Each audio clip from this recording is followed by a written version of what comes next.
నమస్కారం. మీరు చూస్తున్నారు దైవ రహస్యం. ఈ భాగంలో మీరు తెలుసుకోబోయేది పాండవుల, కౌరవుల మధ్య శత్రుత్వం ఎలా మొదలైంది అని. ఒకే రాజప్రసాదంలో పెరిగిన పిల్లలు, ఒకే గురువు వద్ద విద్య అభ్యసించిన యువరాజులు, ఒకే కుటుంబానికి చెందిన వారే. అయితే ఎలా బద్ధశత్రువులుగా మారారు? దుర్యోధనుడు పాండవుల్ని మొదటిసారి ఎప్పుడు ద్వేషించడం ప్రారంభించాడు? ఆ ద్వేషం భీముడి ప్రాణాల మీదకు ఎలా వచ్చింది? ఇప్పుడు తెలుసుకుందాం. నమస్కారం. మీరు చూస్తున్నారు దైవ రహస్యం. మహాభారత కథల్లో రెండవ భాగానికి స్వాగతం. హస్తినాపుర రాజ్యప్రసాదంలో పాండవులు, కౌరవులు కలిసే పెరిగారు, కలిసే ఆడుకున్నారు, కలిసే భోజనం చేశారు, కలిసే విహారయాత్రలకు కూడా వెళ్ళారు. వారంతా ఒకే కుటుంబంలా కనిపించారు. కానీ వారిలో భీముడు మాత్రం ప్రత్యేకం. చిన్న వయసులోనే అతనికి ఎంతో అసాధారణమైన బలం ఉండేది.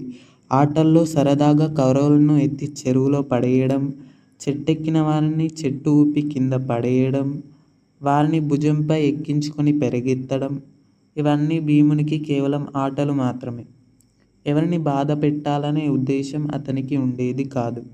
తన బలం ఎంతో ఎక్కువో అతనికే పూర్తిగా తెలియదు.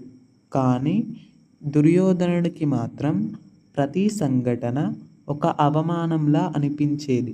ప్రతిరోజు, ప్రతి ఆట, ప్రతి ఓటమి అతని మనసులో నెమ్మదిగా అసూయ అనే అగ్నిని రాజేస్తూ వచ్చాయి.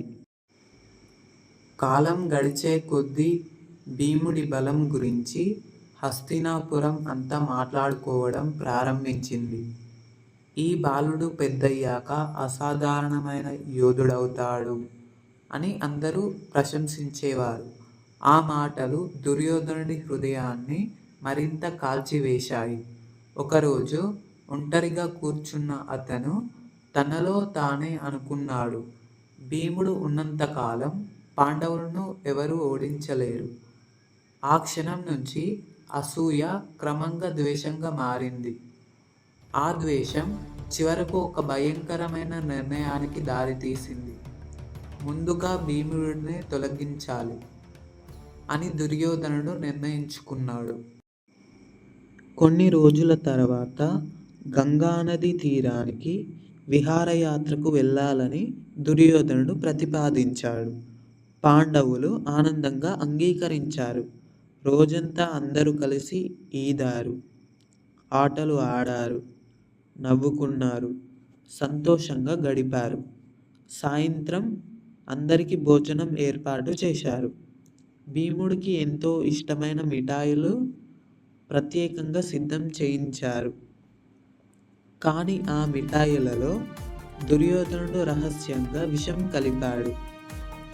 ఏమాత్రం అనుమానం రాకుండా ఆ మిఠాయిలను స్వయంగా భీముడికే అందించాడు. ఏమీ తెలియని భీముడు ఆ మిఠాయిలను ఆనందంగా తిన్నాడు. కొద్దిసేపటికే అతని కళ్ళకు మసక బారింది. శరీరం బలహీనపడింది.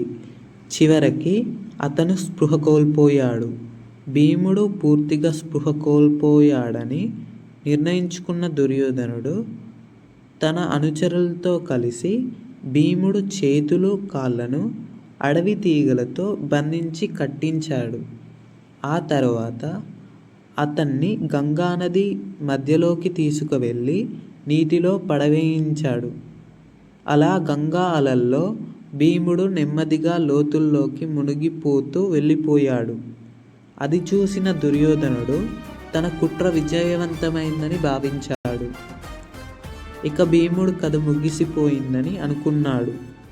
కానీ దుర్యోధనునికి తెలియదు, భీముడి జీవితంలో అత్యంత అద్భుతమైన అధ్యాయం ఇప్పుడే ప్రారంభం కాబోతుందని. భీముడు నిజంగానే మరణించాడా? గంగా జలాలు అతన్ని ఎక్కడికి తీసుకువెళ్ళాయి? నాగలోకం నిజంగానే ఉందా?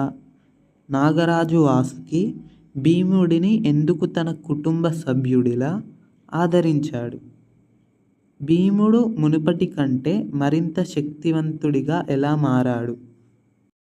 ఈ అద్భుతమైన కథను మహాభారతం 3వ భాగంలో తెలుసుకుందాం.